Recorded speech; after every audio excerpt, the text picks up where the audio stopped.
Hampir semua penelitian ekonomi dimulai dari satu hal sederhana, yaitu fenomena. Tapi, bagaimana cara mengubah fenomena menjadi analisis ekonometrika yang kuat dan tidak runtuh? Di video ini, kita akan belajar langkah demi langkah membangun penelitian ekonomi dari awal sampai siap diuji secara data. Dari fenomena menuju ekonometrika. Bayangkan, membangun penelitian itu seperti membangun rumah. Pertama, kita butuh tanah, yaitu fenomena yang nyata di lapangan. Kedua, kita butuh desain, yaitu masalah penelitian. Ketiga, kita butuh blueprint, yaitu teori. Dan terakhir, kita butuh bahan bangunan, yaitu indikator. Kalau salah di awal, salah pilih fenomena, atau salah rumuskan masalah, seluruh penelitian bisa runtuh. Kita mulai dari langkah pertama, temukan fenomena. Contohnya, harga kebutuhan pokok naik tajam, atau kita sebut inflasi. Tapi menariknya, meskipun harga naik, orang tetap belanja seperti biasa. Nah, ini yang disebut fenomena ekonomi, yaitu sesuatu yang benar-benar terjadi dan bisa kita amati. Untuk menemukannya, tanyakan pada diri Anda, apa yang berubah hari ini dan apa yang terasa tidak biasa? Langkah kedua adalah mencari masalah atau gap.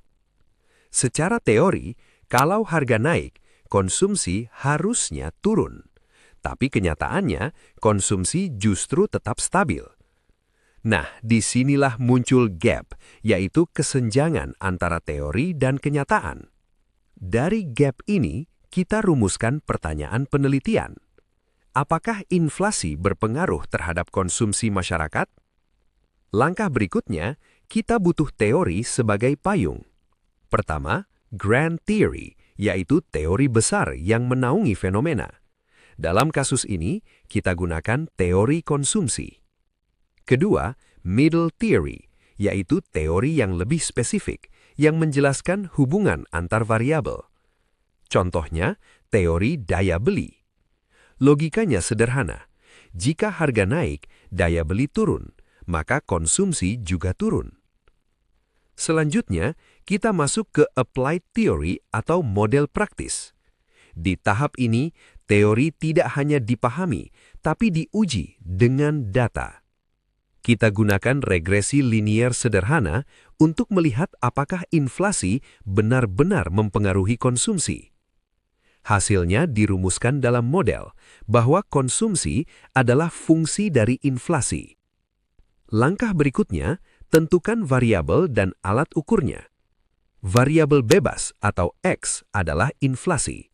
Diukur dengan tingkat inflasi tahunan dalam persen. Variabel terikat atau Y adalah konsumsi. Diukur dari pengeluaran rumah tangga dalam rupiah. Ingat, salah memilih indikator bisa menghasilkan kesimpulan yang salah. Sekarang kita rangkum seluruh alurnya.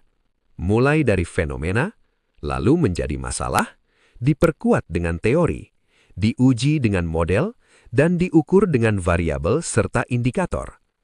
Semua ini harus tersambung dari awal sampai akhir.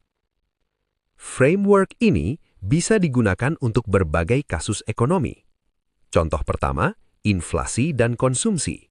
Contoh kedua, suku bunga dan investasi. Selama Anda punya fenomena, menemukan gap, dan menggunakan teori yang tepat, framework ini bisa langsung digunakan. Kesimpulannya, penelitian yang kuat dimulai dari fondasi yang tepat. Mulai dari fenomena nyata, temukan masalahnya, gunakan teori yang relevan, dan pilih indikator yang akurat. Karena penelitian yang baik bukan hanya terlihat rapi, tapi juga logis dan teruji. Sekarang, saatnya Anda membangun penelitian Anda sendiri.